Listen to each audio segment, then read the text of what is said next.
জয়গুরু।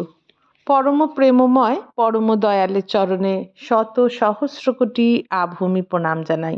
আপনাদের প্রতি প্রত্যেককে আন্তরিক জয়গুরু জানাই। আজকে আলোচনা করব দান প্রসঙ্গ নিয়ে। দান অর্থাৎ দেওয়া।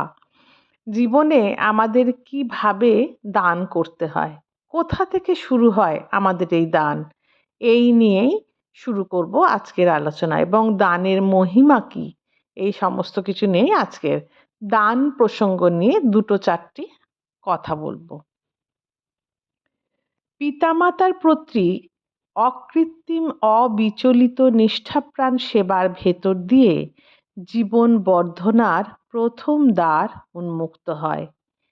এই সেবা হওয়া চাই বাস্তবে, হাতে কলমে। তাদের জন্য বাস্তবে কিছু করাই বাড়িয়ে দেয় তাদের প্রতি ভক্তি, শ্রদ্ধা। তাই পিতামাতার সেবা গৃহস্থের অন্যতম নিত্য করণীয় বলে বিহিত করা আছে আমাদের শাস্ত্রে। বেদবিধানেও নিত্য অগ্নি প্রজ্বলন ও অগ্নিতে হবি প্রদানের কথা আছে। বেদে কি আছে না, নিত্য আমাদের অগ্নি প্রজ্বলন করতে হয় এবং অগ্নিতে কিছু দিতে হয়, এই কথা বেদে আছে। পিতামাতাই গৃহের সাক্ষাৎ অগ্নি। তাদের নিত্য বাস্তবে অর্ঘ্যদান একান্ত কর্তব্য। তাদের নিত্য বাস্তবে অর্ঘ্যদান একান্ত কর্তব্য করাই ভালোবাসাকে বাড়িয়ে দেয়। যার জন্য আমরা করি তার ওপরেই আমাদের টান হয়। মা সন্তানের জন্য কত কষ্ট সহ্য করেন, তাই তো সন্তানের ওপর তার নারী ছেঁড়া টান। দূরস্থ সন্তান বিপদে পড়লেও মায়ের প্রাণ যেন তা বুঝতে পারে, কারণ তিনি তাকে বুকের রক্ত দিয়ে গড়ে তুলেছেন। একটা পাখিকেও যখন আমরা পুষি, পালন করি, হাতে করে খাওয়াই, তার অসুখের জন্য ঔষধ দেই, তার ওপরেও আমাদের টান হয়। অনেকেরই দেখা যায় গাছপালার ওপরেও কেমন যেন সন্তানের মতো স্নেহ হয়। নিজের হাতে করে বীজ থেকে যে গাছ তিনি বড় করেছেন, তার একটি পাতা অসুস্থ হলেও, পড়ে গেলেও তার প্রাণে যেন ব্যথা লাগে। তৎক্ষণাৎ তিনি তার নিরাকরণে যত্নবান হন। আবার অসৎ দিকেও ভালোবাসার তিনি তার নিরাকরণে যত্নবান হন। অসৎ দিকেও ভালোবাসার এই একই তুক। বারবনিতা চিন্তামণির জন্য ধনির দুলাল বিল্বমঙ্গলের কি করার অন্ত ছিল? কোনো করাই তার কাছে যেন যথেষ্ট মনে হতো না। তার চিন্তা, তার আলাপন, তারই জন্য করা ছিল বিল্বমঙ্গলের একমাত্র ধ্যান। কেন? কারণ ওই টান। করতে করতেই টান গজায়। আবার টান ধরে গেলে করাটা তখন স্বতঃস্ফূর্ত সহজ হয়ে ওঠে। তখন দিয়েই তৃপ্তি আসে। প্রিয়ের সর্বত্র বিলিয়ে দিলেও মন আনন্দে ভরপুর হয়ে থাকে। দানের ভেতর দিয়েই প্রকৃত উপভোগ আসে। এই উপভোগের স্বরূপ ভাষায় সবটুকু ব্যক্ত করা যায় না। যে করে সেই বোঝে। চিনি কেমন মিষ্টি, তা খেয়ে বুঝতে হয়।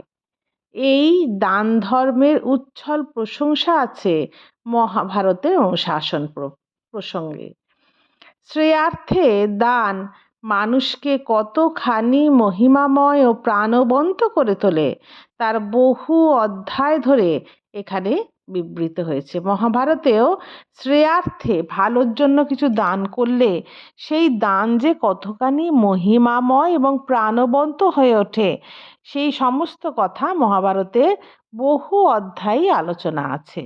দানের ভেতর দিয়ে শ্রেয় লাভের কথা সেখানে পুনঃ বিঘোষিত হয়েছে। দানের ভেতর দিয়েই আমরা মঙ্গলের অধিকারী হতে পারি, আমরা শ্রেয় লাভ করতে পারি, ভালো জিনিস জীবনে পেতে পারি এই দানের মধ্য দিয়ে।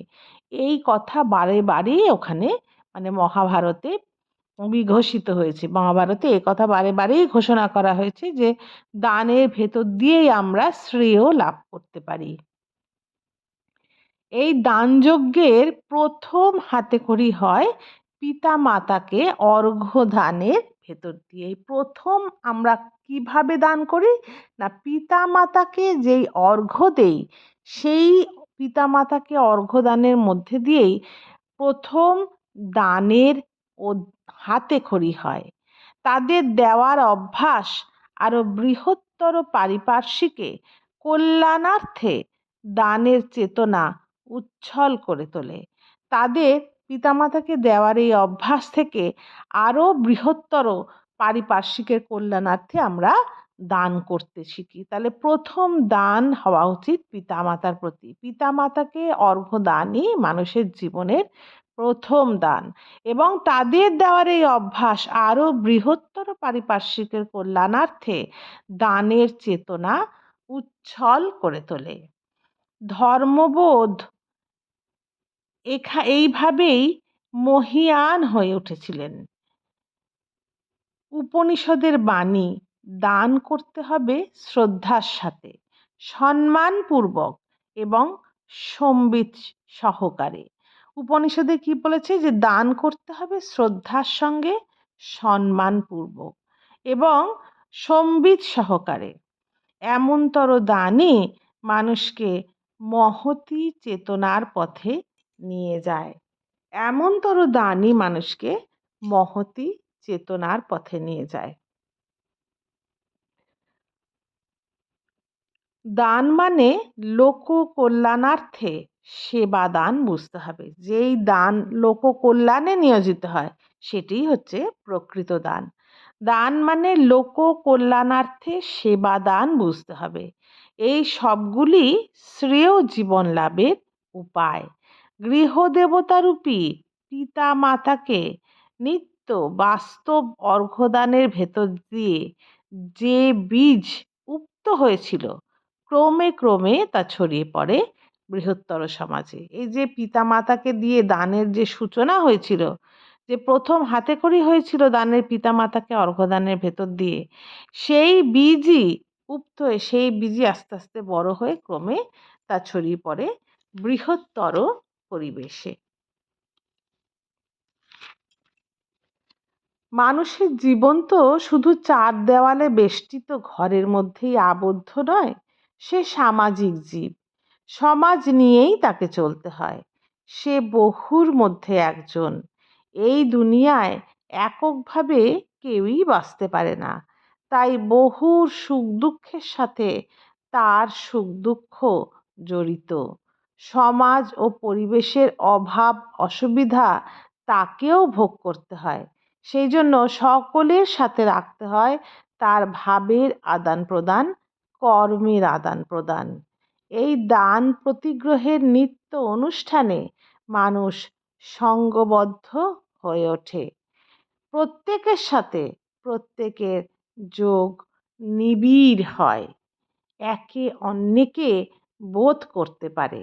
মৈত্রী ও সংহতির পথ প্রশস্ত হয়ে ওঠে। আজ এতটুকুই থাক। জয় গুরু। বন্দে পুরুষোত্তম।